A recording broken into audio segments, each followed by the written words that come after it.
afternoon, everybody. What's going on, everybody? March 2nd, 2026.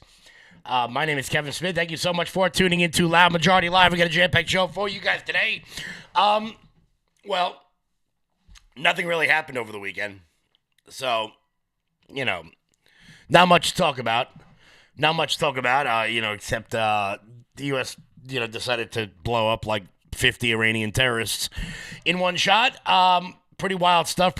Where do we go from here? Look, you guys have been watching the footage and seeing the footage, and the president spoke earlier today on the matter. Pete Hegseth spoke earlier today on the matter as well.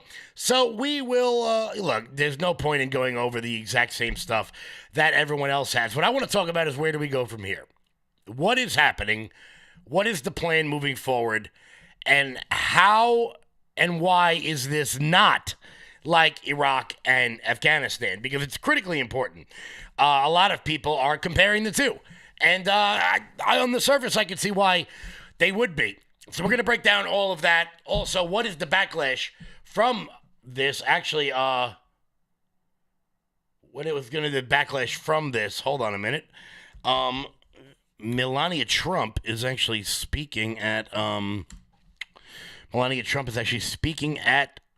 the United Nations right now. We're gonna go to that for a minute. See what she's saying. Oh, hold on, let's see. Oh, she's just presiding over the council. Yeah, so we'll throw in there for we'll throw in there for a little bit. See what she's up to. This debate comes at a moment of exceptional relevance. Today. All right, Ben, thank you for hanging on. We just wanted to dip All right, I guess not. All right, I guess she's not. We'll see what happens with that. All right, if we go back to the UN, then we'll go back to the UN. It's wild to hear what the United Nations has to say about this whole thing. I absolutely couldn't care less. But what is going to be the backlash from this? We've seen Iran basically just shoot missiles into oblivion, hitting almost every other country in the Middle East, which is wild. I don't know what the hell Dubai did to Iran, but the Burj Khalifa, the tallest building in the world, was hit by one of their drone attacks, as well as bombs going off all around the rest of the Middle East. So they're just swinging for the fences to see what they can hit. Also, there is a cascading effect here, as Lebanon has announced that Hezbollah will be banned from the country. Is this part of a broader cascading effect? A radical Muslim decided to shoot up a bar in Austin. Naturally, it seems to be payback for what happened. A Columbia University student posted "Death to America" after we killed Khomeini. Wild stuff. Democrats picking their 2028 presidential candidate as the far left pushes for. Shocker. You're not going to be shocked by it whatsoever. And Jim Acosta is losing his ever-loving mind over the new CNN merger. But before we get to all of that, guys, do me a favor and hit that thumbs up button. Share the video out wherever it is you may be watching from. This seems like an appropriate time to show you guys the new FAFO t-shirt. That's right. If you guys go to loudmajorityusa.com, you can pick up the new F Around and Find Out t-shirt as the Ayatollah of Iran did over the weekend. He effed around and he found out. It turns out, well, that's in connection with a whole bunch of other stuff we've got over here. I really like these new t-shirts. They're sick. Pick them up today, loudmajorityusa.com. That's loudmajorityusa.com. On some level, you're going to feel bad for the Ayatollah of Iran. On some level, you really do. I mean, he spent 47 years planning a war against America and Israel, only to die within the first hour of it. Talk about one of the most anticlimactic moments in the history of global terrorism. He did a lot of shit talking for a very long time. And as Pete Hegseth pointed out, which I don't know if this line is going to play well. It seems like it's going to work for now. But he said that President Trump didn't start the war. He ended it. Now, obviously, Iran and their terrorist state and their terrorist subsidiaries all over the world have been hitting the United States for quite some time, have been hitting Israel for quite some time. But I don't know if this line is going to play so well, saying that President Trump didn't start the war, that he actually ended it. That was the line that Pete Hegseth used today when he spoke at the military briefing. Of course, when he did speak, he spoke about, unfortunately, 4 U.S. service members have been confirmed dead after an Iranian strike on a fortified tactical operations center in Kuwait. So that's another country that apparently Iran is just throwing bombs at right now. Pete Hegseth spoke earlier today from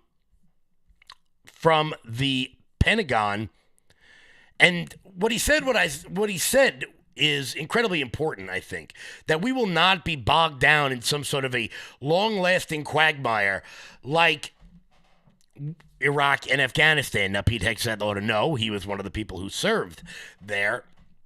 This is not the concept of nation building, and I want to focus on that for just a second. Here was the Secretary of War, Pete Hegseth. Stupid rules of engagement, no nation-building quagmire, no democracy-building exercise, no politically correct wars. We fight to win, and we don't waste time or lives. As the president warned, an effort of this scope will include casualties. War is hell, and always will be. A grateful nation honors the 4 Americans we have lost thus far and those injured. The absolute best of America. May we prosecute the remainder of this operation in a manner that honors them.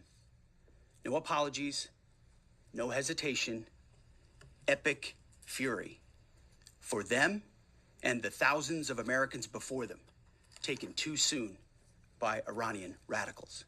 Now, look, aside from me being normally incredibly anti-interventionist and incredibly anti-war, which I am and I hold no bones about, I'm probably a lot more anti-war than many people on our side of the aisle. There is a big difference between what this is currently and the Iraq and Afghanistan model. If we get in there and we start spending years and years and years doing nation building, then I think this is really going to come back and bite the President of the United States and the rest of his cabinet. But the fact remains is that under the War Powers Act of 1974, the President does have the authority to launch a 2-month-long military campaign without an act of Congress. So for all the idiots out there claiming, oh, this is an illegal war, just isn't.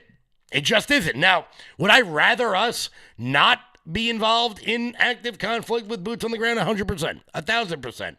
However, that does not seem like what this is going to be. And another big difference between Iraq and Afghanistan is the idea that Iraq and Afghanistan didn't necessarily want this.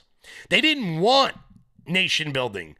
They didn't want these sorts of things. The follow-up airstrikes that Israel and the United States put forth was after the groundswell of the Iranian people let the world know on their own terms that they were ready to see the Ayatollahs go away.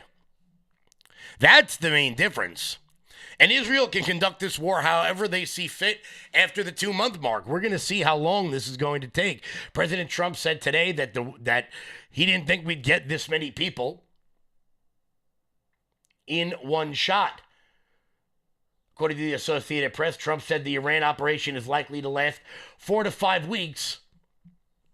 Okay. As anti-war as I am and as anti-interventionist as I am, I'm also a pragmatist. I also live in the real world. I'm not a libertarian that thinks that some utopian world exists.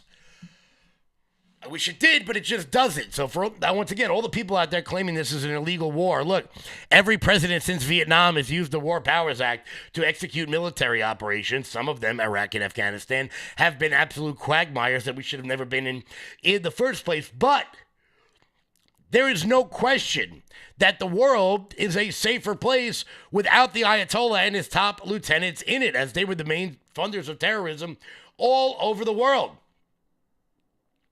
Right now, the war looks like it's escalating as Israel is beginning to strike Hezbollah in Lebanon. Now, the big news from that is that Lebanon has come out and said that Hezbollah will be removed from the country. Lebanon's Prime Minister Nawaf Salam announced the immediate ban of all Hezbollah security and military activities, considering them illegal. Salam is demanding that Hezbollah, an Iranian-backed Islamist terror group, lay down their arms and turn themselves over to the Lebanese government forces. Now, I don't think that they're going to just put down their arms, but at least Lebanon is showing an attempt to get in line with what the United States and Israel is doing here. The demand comes after elements of Hezbollah launched unsuccessful rocket attacks against Israel Sunday evening. This from the National Pulse, which appear to have been intercepted by a possible Iron Beam, a directed energy air defense system. Oh, that'll get the conspiracy theorists rocking and rolling. An additional suicide drone was launched by Hezbollah, appearing to strike a Royal Air Force base at Akratory on the island of Cyprus. Yeah, just a heads up. I'm going to mispronounce almost every damn word this show, so it's just something you're going to have to deal with.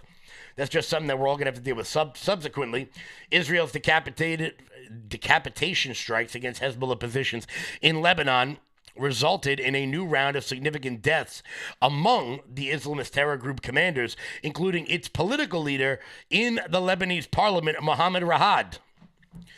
So they're knocking out terror group leaders left and right. Now, I think a lot of the reason why the scattered sort of response from the Iranian government, it seems that no one really knows who's in charge over there. And maybe they're keeping things under wraps so that the next person in charge doesn't get a cruise missile directly up their ass. It seems like Mossad and the United States have a very good way of doing that, of finding out who's actually in charge and then blowing them up. Concerningly, the move against Hezbollah could trigger violent internal conflicts in Lebanon. The country is nearly evenly split between sectarian thirds, with about one-third Christian, one-third Shia Muslim, and one-third Sunni Muslim. Notably, the Lebanese Civil War, which ran from 1975 to 1990, saw the country's overwhelming Christian majority reduced from about 53% of the population to what it is today. Following the Civil War, a new high-powered sharing government was formed with guaranteed sectarian representation. What could possibly go wrong there? But it is showing that there is an effort from some of these Middle Eastern countries to join the fight, even if in a minimal way, especially with Iran launching attacks upon them seemingly out of nowhere and hitting some of their high-value targets. The UAE had to close their stock exchange for today and tomorrow over the strikes so that there wouldn't be a massive sell-off. There was an Amazon data center in Qatar, I believe in Qatar or Dubai, one of the two, that got blown up by the Iranian strikes. They're just launching missiles left and right. How long can Iran sustain this sort of war, this sort of conflict? We're not sure. And look, I'll come back on in 2-3 months or however long it is if this continues and there's ground troops in Iran, and I'll tell you that maybe I regret this. I'm willing to make that sort of caveat. Now, with that being said, the world is better that these people aren't in it anymore. There's no doubt about it. Democrats can't seem to find it within their hearts to come out and state the obvious. Ironically enough, the one Democrat who's coming out and saying the obvious is the guy we used to make fun of for not being able to think. And it's not necessary, honestly, the entire thing. It's really an empty gesture. There's not going to be any votes. But when you're not even breaking the war powers resolution, why are you even doing that? Yeah. So, I mean, and also let's also be clear. I'm tired of seeing people, go on social media and saying we can never allow Iran to acquire a nuclear bomb, and Israel always deserves insecurity, and they deserve to exist. Well, if you're not willing to do about it, then it must just be empty words. Yeah. Are you really? Does it matter? No. But when President Trump was willing to do the kinds of things that are necessary to provide those things, now, if you really want to prevent Iran to acquire a nuclear bomb, he did try to negotiate with them. There has been treaties. There has been other negotiations that never worked. And they had 900 pounds of just below weapons grade weapons. So, here, do you really committed, or are you just going to drop empty tweets and just try to have it both ways and pretend that it really matters? So, and that's why I'm going to support that. As a Democrat, I know that's absolutely the right thing to do. And so for me right now, the world is better. And now China and Russia are now condemning that.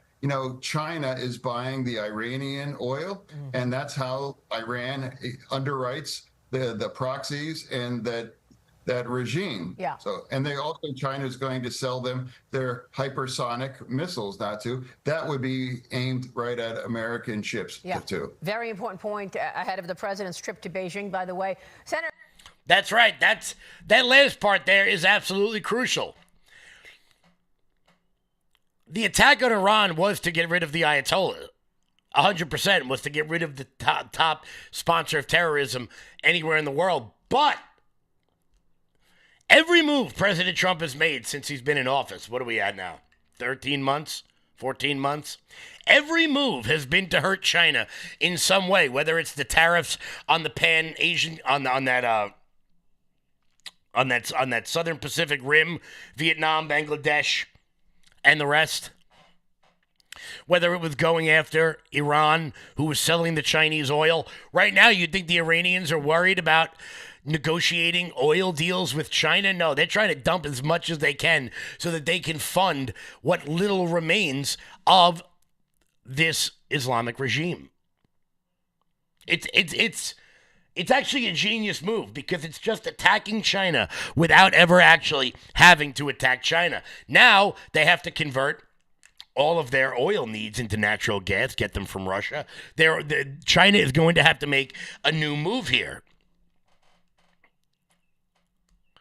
But with that being said, the world is a better place without them in it. I'm going to continue to drive that point home because, like I said, while I'm anti-interventionist and while I'm absolutely not about nation building, I'm also not an idiot.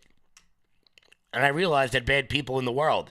Once again, we went to war. 4 service members have been confirmed dead.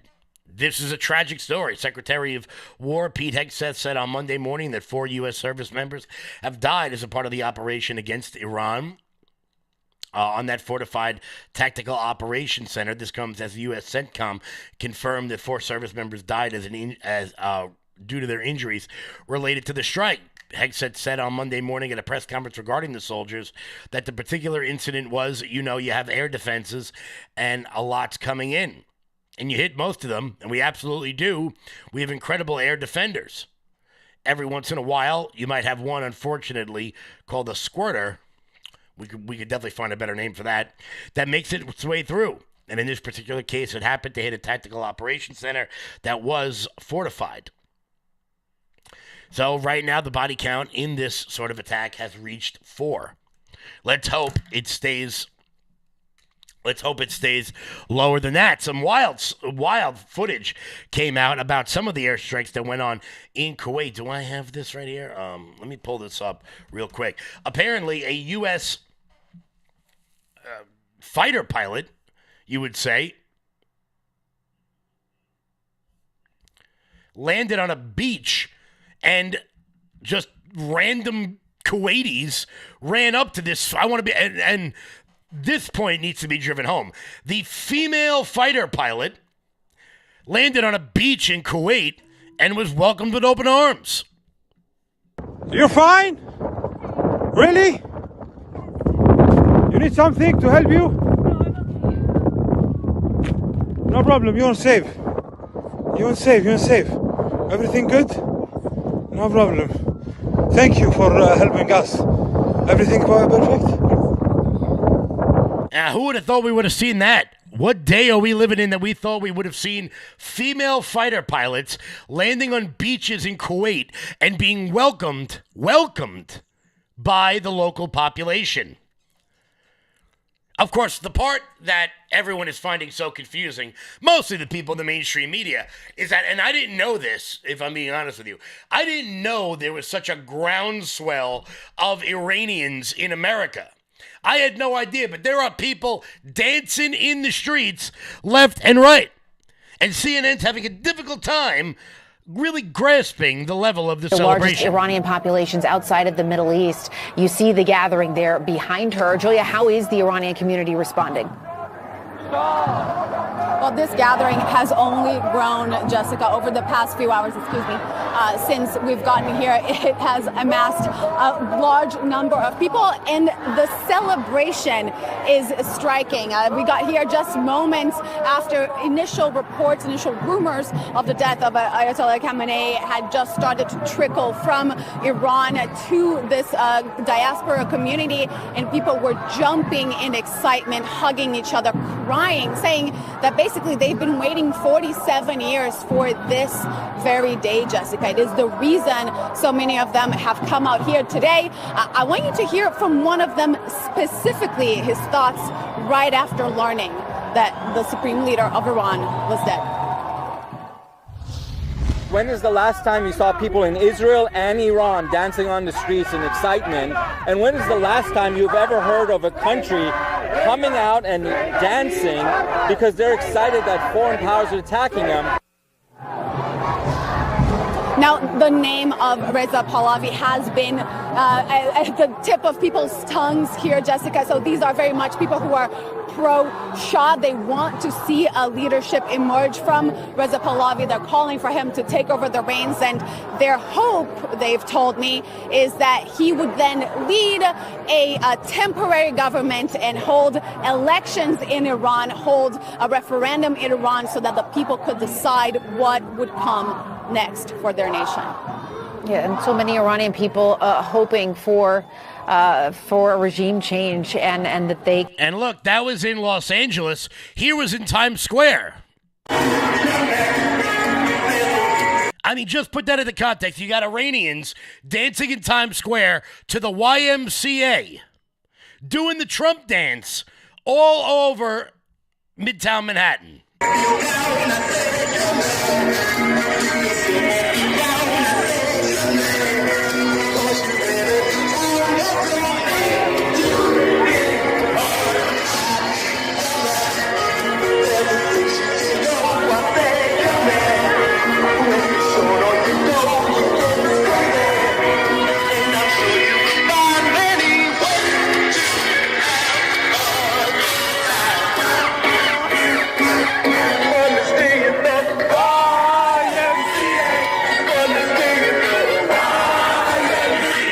I'm sorry, that's just wild.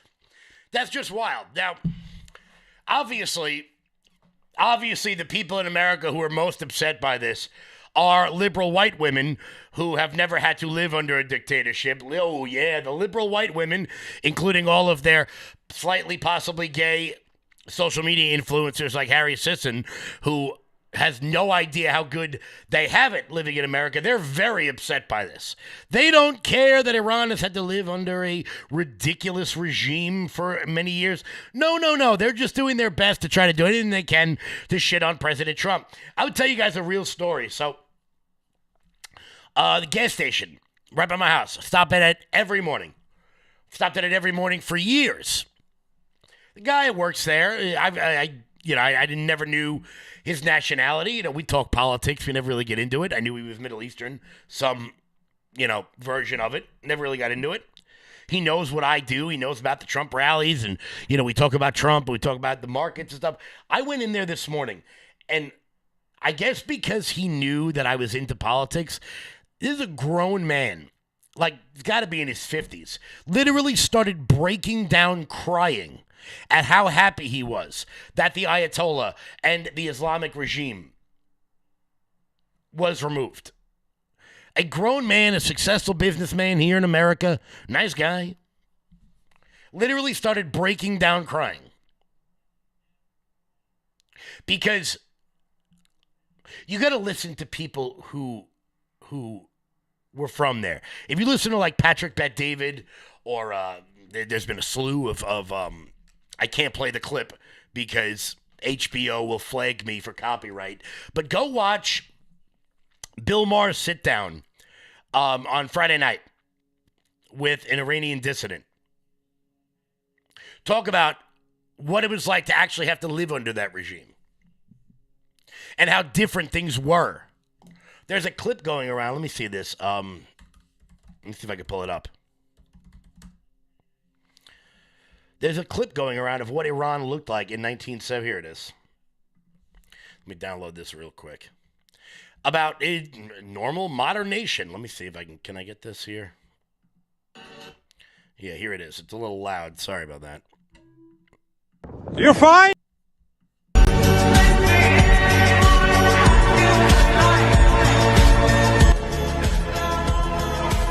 So this was Iran in 1979.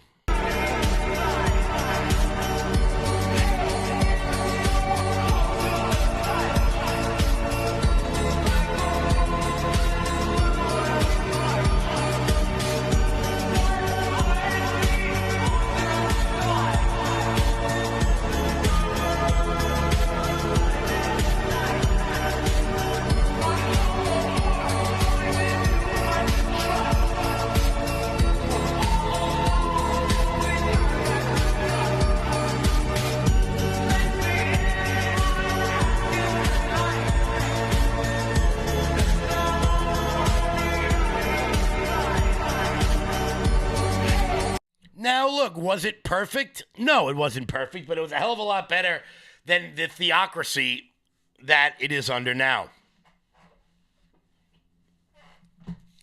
Where do we go from here? It seems like the crown prince or the exiled crown prince of the Shah has intentions of taking over the country, or at least leading it once everything starts to once everything calms down a little bit over there. We'll see. Perhaps I'll have to come back and eat my words. That's incredible, but that's absolutely possible. That's absolutely possible. We get dragged into some sort of prolonged nonsense in Iran. Boots on the ground, hundreds, thousands. I don't know. I don't know.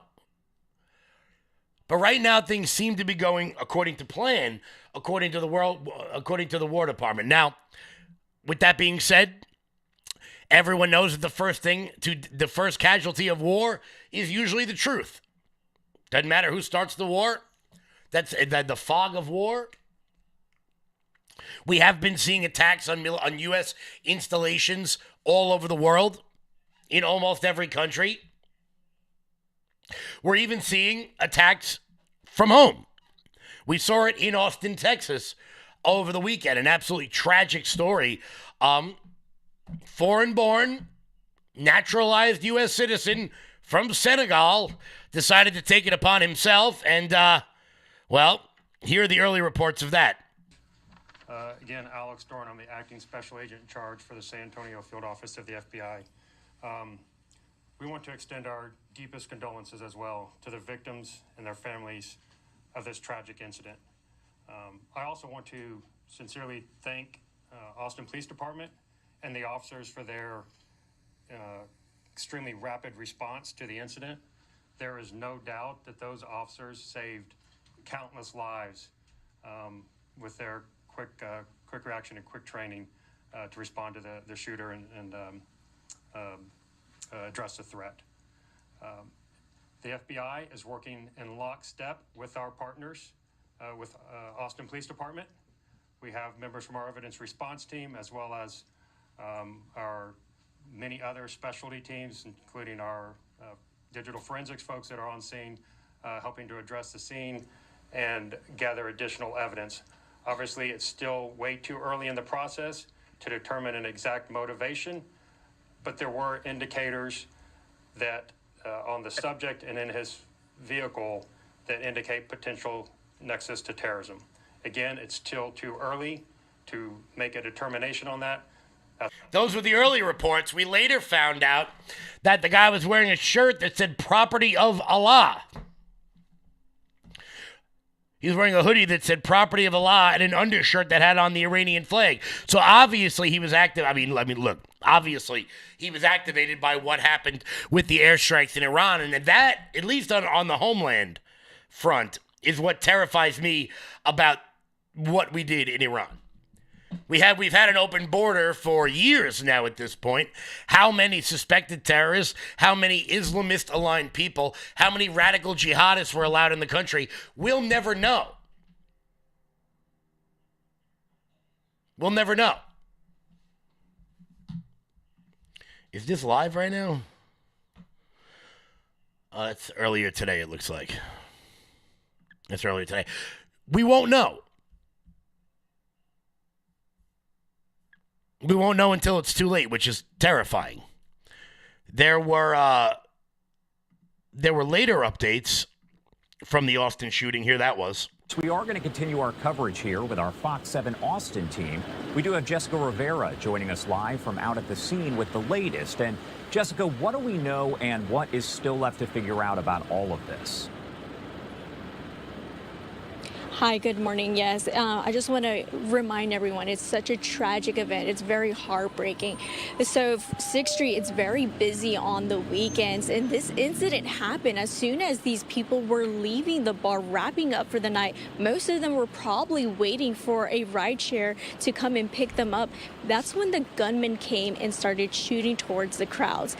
During the press conference on Sunday morning, Austin Police Chief Lisa Davis spoke to us and gave us an update, a timeline of what happened. We were told that the gunshots were first reported at 1:58 a.m. The gunman, who has now been identified as 53-year-old Nijiaga Dianji, was reported driving a dark SUV multiple times around Buford's before turning on his flashers and using a pistol to shoot outside the window. He then parks the SUV and gets out and uses a rifle to shoot towards the crowd.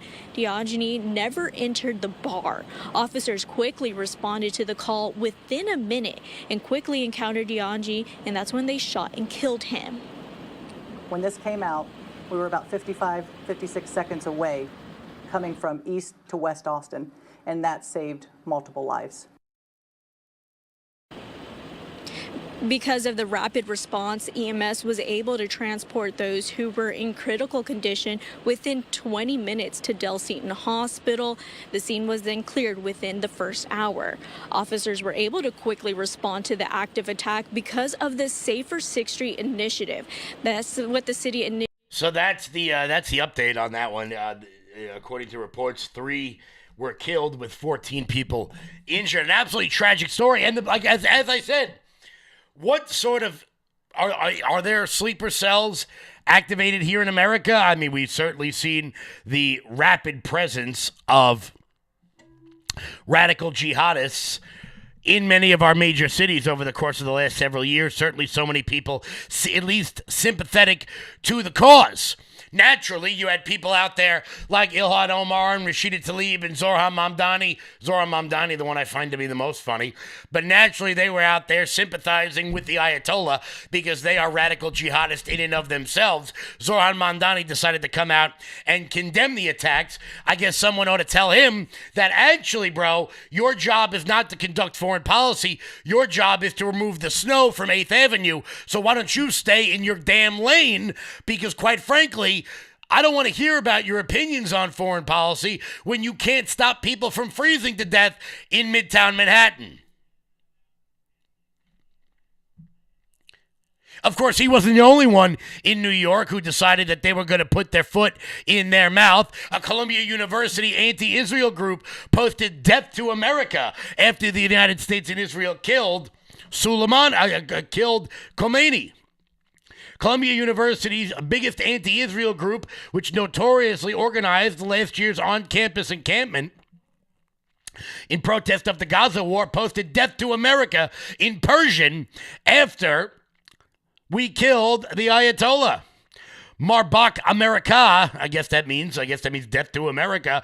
The Columbia University Apartheid Divest Group posted on X on Saturday a rally cry made famous by the Ayatollah himself. The words are a translation of a Farsi phrase, but the post was removed by X, but the organization, which is not recognized by the Ivy League school, then doubled down. Columbia University responded to the troubling post, saying that they are not an affiliated group of the university. Well, maybe if Columbia University wanted to step up and actually do something productive, they would give whichever students put this sort of message out the same sort of message that Ari Gold had for somebody he didn't like. Get the fuck out! Maybe that would be a good way to, I don't know, quell the sort of death to America nonsense. Of course, none of them mind America when it comes to the free student loans they're getting on whatever student tourist visa they're getting, or some kind of H-1B bullshit that allows them to go to our greatest institutions, probably for free, to become doctors, to go back to Gaza and treat the rest of their terrorist friends after we lob a ballistic missile up their ass from a couple thousand miles away. So, once again, in the words of the great and powerful Ari Gold, Get the fuck out! you want to chant death to America? Get out! Get out. We don't need you. Nor do we want you. By the way, just so you guys know, I'll find any excuse in the world to play that clip because it might be one of my favorite moments from Entourage. Just like this face right here. Get the fuck out! I can play. I'll find any excuse to play that clip. So, single greatest character in TV history, best character in TV history. But some people in the media decided that they were going to try to spin this in a negative direction. We're going to talk about that in 1 second. Before we do that, Mike Lindell. I'm excited to announce that we're having our first ever mega sale on overstock clearance and brand new products. For example, save over 50% on this season's flannel sheets. Queen size only $59.98. Kings only $69.98. They sell out fast every year, so order now. Save 20% on our brand new My Crosses. They're designed in the likeness of the one I've worn every day for over 20 years. They come in men's and women's, and they're made right here in the USA. Get our 2025 six-piece My Towel sets for only $29.98. Our initial quantities are extremely low, so get them now before they go. And our best-selling standard My Pillows, just $14.98. So go to MyPillow.com or call the number on your screen. Use this promo code to take advantage of our first ever mega sale. But wait, remember that $75 free shipping rule? Well, that ship is sale because right now, every order ships absolutely free. Guys, head on over to MyPillow.com and use promo code LOUD.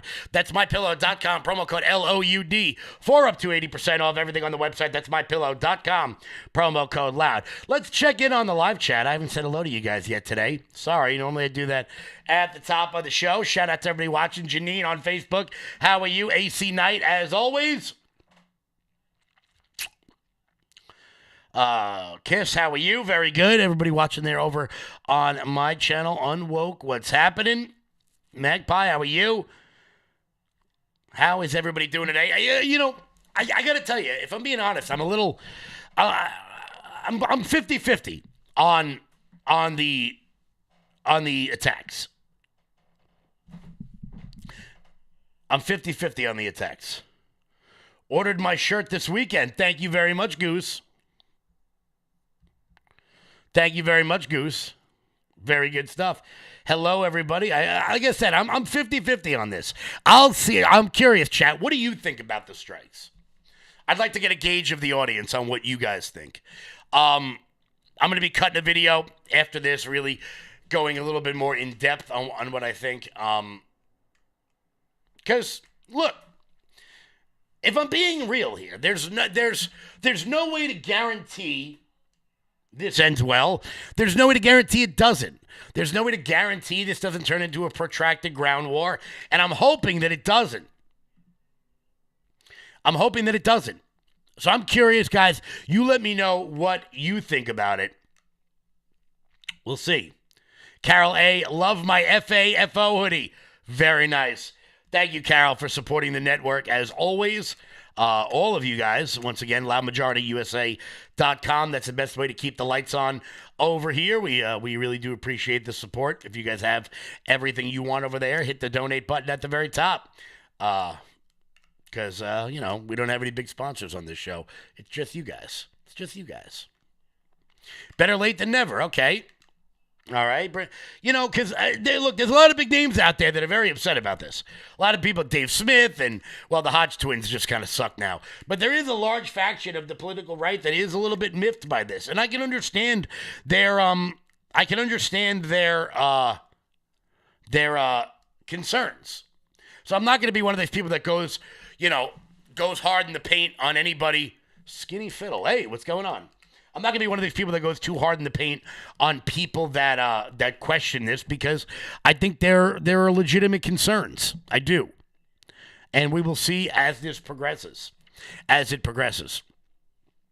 Everybody was really afraid about what was going to happen today in the markets. And look, the Dow Jones, the NASDAQ, and the S&P 500 all opened about a point down, and people were very, very concerned about this. What is this going to do on oil prices throughout the nation, throughout the world, I should say? Right now, the Dow is down about 1/4 of a point, with the NASDAQ being about up 1/4 of a point, the S&P 500 holding steady. Now, with all that being said, they did level out. It did level out today. Everybody was in panic mode, but as my good friend Stockbomb likes to say, make sure you buy the dip, which I did, which I'm very excited about. Very good stuff. So, happy Monday. Happy Monday. I don't want a ground war. The geographical area would cause huge. You're right. You're right. And I think that's something we have to be very cognizant of. I'm not going to lie to you. One more thing we've got to be cognizant of course, is the media manipulation. Because, look, I showed you, obviously, Alia Scootercaster from New York City showing us Iranians partying in the street. I showed you guys L.A., them partying in the street. But one CBS reporter from Austin received a very interesting message from their producers. Check this out. What does that mean? It means they don't want us to focus on this. Alright. Well, I am.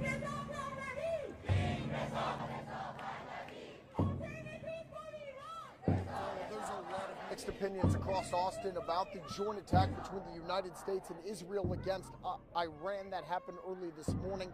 Some people, like this group behind me, are thanking Trump and the United States government for following through. He didn't care at all, despite receiving a message from, I guess, one of his producers or his EP or somebody back in the studio saying, don't show this. Don't cover the Iranians, or the Persians. I don't know how to properly say it. Iranians, Persians. I don't know. I keep getting corrected by people. All I know is this, is that if I've learned one thing from these strikes, it is that there has been like a real hidden gem in America. Apparently, there are like an aggressive amount of really hot Iranian women roaming around America that no one let any of us know about. So, boys, if you're out there, just be careful. This CBS reporter got word from on high that they were not supposed to cover these people celebrating in the street. The world didn't want we couldn't show anything that would have made President Trump look good. Hold on a second. We've got Marco Rubio speaking right now. We're going to go to that.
sit there and absorb a blow before we responded, because the Department of War assessed that if we did that, if we waited for them to hit us first after they were attacked, and by someone else, Israel attacked them, they hit us first, and we waited for them to hit us, we would suffer more casualties and more deaths. We went proactively in a defensive way to prevent them from inflicting higher damage. Had we not done so, there would have been hearings on Capitol Hill about how we knew that this was going to happen, and we didn't act preemptively to prevent more casualties and more loss of life.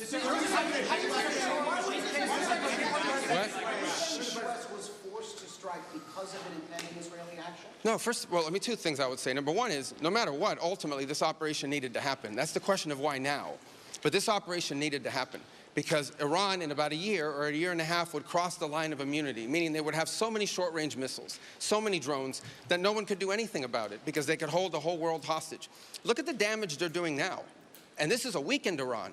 Imagine a year from now. So that had to happen. Obviously, we were aware of Israeli intentions and understood what that would mean for us, and we had to be prepared to act as a result of it. But this had to happen no matter what.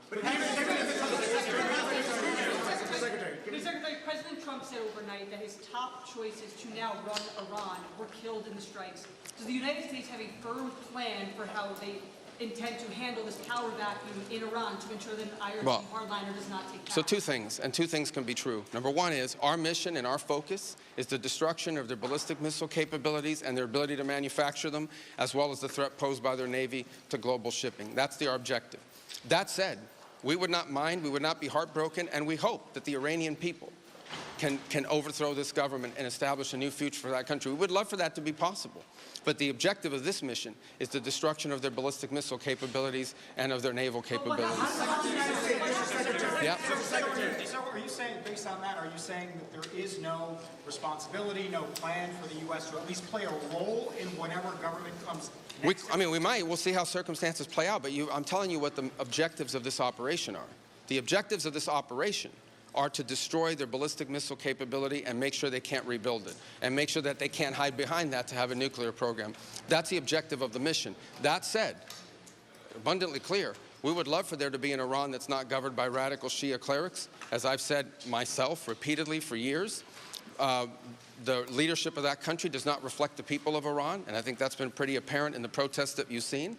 If there's something we can do to help them down the road, we'd obviously be open to it, but that's not the objective. The objective of this mission is the destruction of their ballistic missile capabilities. Regime change has not gone well for the United States. The what now? Regime change has not gone well for the United States for many, many decades. How do you assure the American public that things will not get worse for the next regime that comes in there and replaces the Well, we would love to see this regime be replaced. And ultimately, as the president has said, he calls... No, but let me finish my answer. As the president has said, he would love for the people of Iran to use this as an opportunity to rise up and remove these leaders. They've been wanting to remove them from a long time. We've seen successive waves of protests, and we've seen them slaughter people. Okay? But the objective of this mission is to make sure they don't have these weapons that can threaten us and our allies in the region. That's why we're doing what we're doing now. And while we would love to see a new regime, the bottom line is no matter who governs that country a year from now, they're not going to have these ballistic missiles and they're not going to have these drones to threaten us. That's the objective of this mission, is to deny them the ability to use ballistic missiles to threaten their neighbors, to threaten our bases, to threaten our presence in the region, and ultimately as a shield behind which they can do whatever they want with their nuclear weapons ambition. We were not going to let them hide behind that, and that's why this was such a critical mission to undertake now while they were at their weakest point, and not a year from now where they could inflict even more damage and perhaps already be behind that point of immunity. Go right here behind. Go ahead, you and then you. Yes. Your critics in Congress have said that they should have a role, they should be able to weigh in here, and there are going to be war powers resolutions votes in Congress later this week. Why not notify Congress ahead of this, and does Congress... Well, we did. We notified Congress. I mean, we notified the Gang of Eight. We notified congressional leadership. There's no law that requires us to do that. The law says we have to notify them 48 hours after beginning hostilities. We've done that. I think the notification went today. But we did notify members of Congress in advance. But we can't notify 535 members of Congress. Vote to authorize the war. Well, the Congress can vote on whatever they want, but there's no law that requires us to do that. And I want to say something, because I see people on TV. Look, that's fine. If they want to take a war powers vote, they can do that. They've done that. They've done that a bunch of times. But people keep saying that there's no law that requires the president to have done anything with regards to this. To begin with, no presidential administration has ever accepted the War Powers Act as constitutional. Not Republican presidents, not Democratic presidents. That said, we have followed the notification at 48 hours. We're here today. I've done more Gang of Eight briefings than I got in the 4 years that Biden was president and I was a member of the Gang of Eight. All of that said, we've complied with the law 100%. And we're going to continue to comply with it. We've done the notification, and we officially to Congress, but we did notify members of Congress. We just can't notify 535 people. That's not possible, but we did the Gang of Eight twice. I briefed them last week, and then I called them the night before the operation. Can you tell us what you know, Mr. Secretary, of the administration knows about the strike on a building in southern Iran? The Iranians are saying there's a school reporting large numbers of civilians, including children. Yeah, I've seen those reports. I would refer you, not because I'm not trying to answer your question, but I don't want to get it wrong. The Department of War would be investigating that if that was our strike, and I would refer your question to them, and I'll make sure they're aware that you have that question. But we'd like to know. Well, clearly, the United States would not deliberately target a school. Our objectives are missiles, both the ability to manufacture them and the ability to launch them, and the one-way attract drones. That would be our focus, and that's what we would be focused on. We would have no interest and, frankly, no incentive to target civilian infrastructure. The Iranians are, on the other hand, targeting civilian infrastructure. You guys have seen it. I'm sure you've seen it. They're hitting hotels. They're hitting embassies. They're hitting airports. They're hitting oil infrastructure. Well, it'd be very tragic, but I can't speak to the details behind it because I just don't have it. It would be a tragic outcome if it's happened. I don't have the details as to what led to it. But what is clear that the United States would not deliberately target a school. They are, on the other hand, deliberately targeting civilians, as you've seen, because you know why? They are a terroristic regime.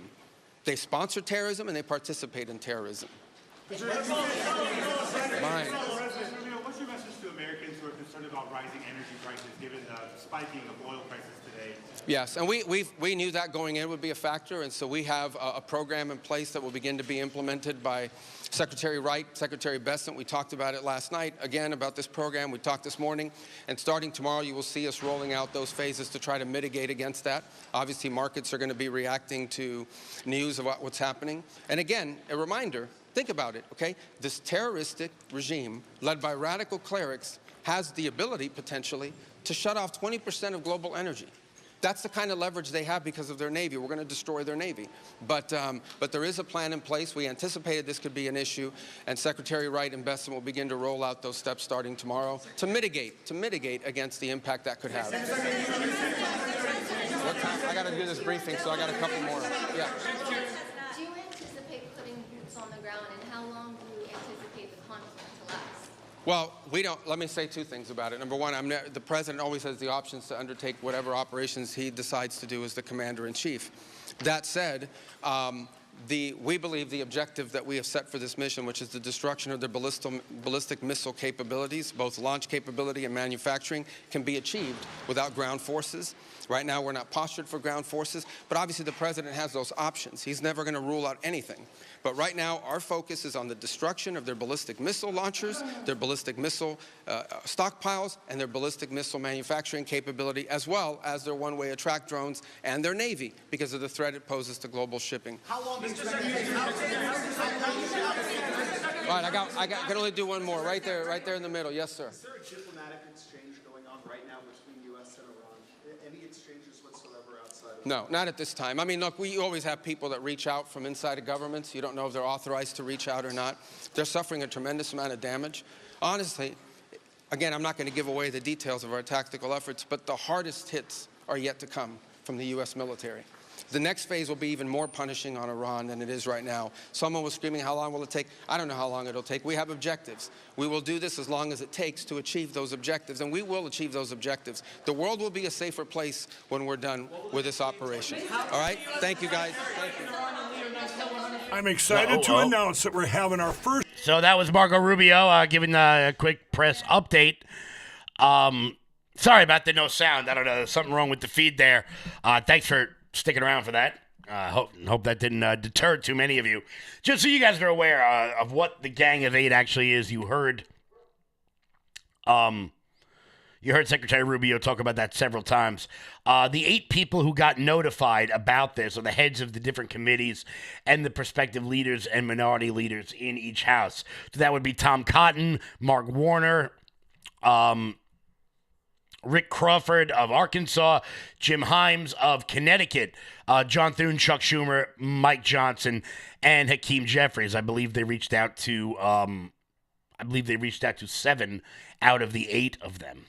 So that's the gang of 8. Once again, sorry guys for the little tech issue there. In the words of Bill O'Reilly, we'll do it live. We'll do it live. Guys, it's 4 p.m. I want to thank everybody so much for tuning in. I didn't get a chance to get to Jim Acosta today. We will definitely talk about that tomorrow because there just was a media merger over the course of the last several days. And, well, things are about to change over there at CNN. And I got to tell you, it's really funny. I mean, it's really funny. Funny on a level.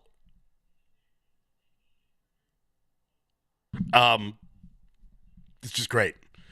It's just great knowing that CNN is about to get significantly better for us. Guys, Hannah Faulkner coming up next. Make sure you guys keep it locked in here every day at 3 p.m. across all of the platforms. I will be back live tomorrow. Until then, everybody, stay loud.